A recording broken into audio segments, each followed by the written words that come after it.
नमस्कार बंधुरा भाग्यलक्ष्मी हेसेलेर पक्ष থেকে সকল প্রিয় দর্শক বন্ধুদের জানাই স্বাগত। আর ভাগ্যলক্ষ্মী হেসেলে আমি প্রমিলা আজকে আপনাদের সঙ্গে একটা সম্পূর্ণ ভিন্ন রকমের রেসিপি শেয়ার করব। আজকে আমরা বানাবো তালের রসগোল্লা। আর রেসিপিটা আজকে আমি বানাবো না, আজকে ভাইপো বানাবে। তো আশা করছি বাচ্চা মানুষের রেসিপি আপনাদের ভালো লাগবে আর নিঃসন্দেহে রেসিপিটা একদম ভিন্ন রকম। তো আপনারা দেখতে থাকুন। চলুন এবার তাহলে রেসিপিতে চলে যাব। দেখুন ভাইপো কিন্তু তাল নিয়ে বসে গেছে, যা যা লাগবে ও মোটামুটি নিয়ে বসে গেছে। মুখটা ছাড়িয়ে নিচ্ছে, এরপরে ছালটা ছাড়িয়ে ও শাঁসটা ভালো করে বার করে নেবে। আর শিখতে বেশ আগ্রহী আছে। আমি যখন রান্না বান্না করি, ওর পড়াশুনো না থাকলে বা টিউশনি স্কুল না থাকলে ও এসে দেখে কিসে কী করছি।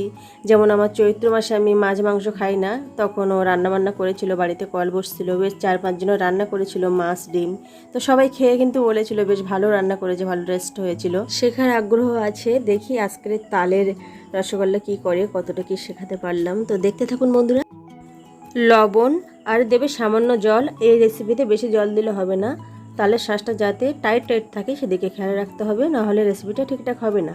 তো শাঁসটা বার করে নিয়েছে, এবার একটা নেটে ছেঁকে নিচ্ছে। তো দেখুন খুব সুন্দরভাবে কিন্তু ছেঁকে নিচ্ছে। ও তাল শাঁস বার করতে করতে আমি ছানাটা বানিয়ে দিলাম, একটু হেল্প করলাম। আর চ্যানেলে একটা ছানার রেসিপি দেওয়া আছে, ওই জন্য দেখালাম না। ওই ছানা থেকে এটা একটু আগে নামাতে হবে, এটাই ডিফারেন্স, তাছাড়া বাদ বাকি সব এক। এখন ওই ছানাগুলো ভালো করে মুথে নিচ্ছে যাতে এর মধ্যে কোনো দানা দানা না থাকে। এখন এখানে নিয়ে নিচ্ছে হাফ চামচের একটু বেশি ময়দা, 1 চিমটি বেকিং পাউডার নিয়ে ভালো করে একসঙ্গে দুটো মিশিয়ে নেবে। নেওয়ার পরে তারপরে ছানা দিয়ে মাখিয়ে নিচ্ছে। দেখুন এবার ছানা দিয়ে ভালো করে মাখিয়ে নিচ্ছে। এখন এর মধ্যে আমি দিয়ে দিচ্ছি 2 চামচ তাল শাঁস দিয়ে ভালো করে ও মেখে নিচ্ছে। এখন এর মধ্যে 50 গ্রাম আমুল দুধ দিয়ে দিচ্ছে। আমুল দুধটা দিয়ে ভালো করে মেখে নেবে। আর প্রয়োজন হলে এখানে আপনারা সামান্য ময়দা দিতে পারেন। 2 থেকে 2.5 চামচ খাটবে। আর এটা 1 কেজি দুধের ছানা আছে। এখনও ভালো করে মেখে নিয়েছে। এই পর্যায়ে ছানাটা একটু নরম নরম মনে হবে, কিন্তু তেলটা দিয়েও ভালো করে এইভাবে নিয়ে নিচ্ছে। এর ফলে হবে কি, নরম নরম লাগলে ও যেহেতু তালের, তেল দেওয়ার পরে কিন্তু হাতে লাগবে না।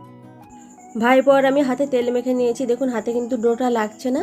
এবার রসগোল্লার লেচিগুলো দুজন মিলে কেটে নেব। আর এদিকে ও 2 কাপ চিনিতে 4 কাপ জল দিয়ে শিরা তৈরি করতে দিয়েছি। লেচিগুলো কাটা হয়ে গেছে আর এদিকে রসটাও ফুটে উঠেছে। এবার এই রসের মধ্যে ময়দাগুলো দিয়ে দেবো, হাফ চামচের মতো ময়দাগুলো দিয়েছি। আর এটা দিলাম এই জন্য, এটা ফুটে যখন নোংরাগুলো উঠবে, চিনির যে নোংরা সেটাও বেরিয়ে আসবে। আর এই ময়দা দিয়ে এভাবে ফোটানোকে ঝাঁক তোলা বলে। এখন আমরা দুজন ঝটপট করে গল্লাগুলো দিয়ে দেবো। আর এটা দেরি করলে হবে না, তাহলে কম বেশির একটা ব্যাপার আছে। আর দেখুন ঝাঁক তোলার ফলে রসটা কিন্তু একদম পরিষ্কার ঝকঝকে। তো এইভাবে সামান্য একটু ওপর দিয়ে দিচ্ছি। এবার একটা থালা দিয়ে ও ঢেকে দিচ্ছে, দিয়ে এইভাবে 2-3 মিনিট রেখে ফোটাতে হবে। আর এই কাজটা করতে হবে 3-4 বার, রসগোল্লাটা ভালো করে সেদ্ধ না হওয়া পর্যন্ত। তো কী করছে দেখি, ঢাকনাটা খুলে নিচ্ছে। তো ঢাকনাটা খুলে নেওয়ার পরে কি করে দেখি, এবার রসগোল্লাগুলো আস্তে আস্তে নেড়ে চেড়ে দিচ্ছে। তো এইভাবে 3-4 বার নাড়াচাড়া করলে হয়ে যাবে। তারপরে জাল কম বেশির ব্যাপার আছে, আপনাদের যদি আরও কয়েকবার ঢাকতে হয় ঢাকবেন। মোট কথা রসগোল্লাটা ভালো করে সেদ্ধ হতে দেবেন। এলাচ দিয়েও ভালো করে মিশিয়ে দিল, আর এলাচটার মুখ ফাটানো ছিল, 2 পিস এলাচ দেওয়া হয়েছে। তো বন্ধুরা রসগোল্লাটা কিন্তু প্রায় হয়ে যাওয়ার পথে আবার ঢেকে দিচ্ছে। তো বাচ্চা মানুষ বানাচ্ছে, বেশ ভালোই লাগছে। ভাইপো কিন্তু ক্লাস 8-এ পড়ে, বেশি যে বয়স তাও নয়, কিন্তু টুকটাক শিখছে, বেশ আমারও ভালো লাগে। তো রসগোল্লাটা হয়ে গেছে মনে হচ্ছে, হ্যাঁ রসগোল্লাটা হয়ে গেছে, বেশ ফুলে গেছে। দেখুন রসগোল্লা কিন্তু পুরো রেডি। তো বন্ধুরা দেখলেন তো ভাইপো কিভাবে তালের রসগোল্লাটা বানিয়ে নিল ঝটপট করে। বন্ধুরা এতক্ষণে দেখে নিলেন যে তালের রসগোল্লা কি করে বানাতে হয়।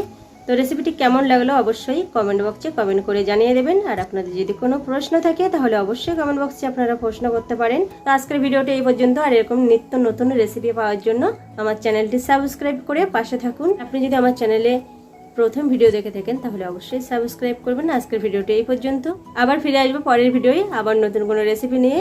সঙ্গে থাকুন বন্ধুরা, সবাই ভালো থাকুন, সুস্থ থাকুন। আজকের ভিডিও এই পর্যন্ত।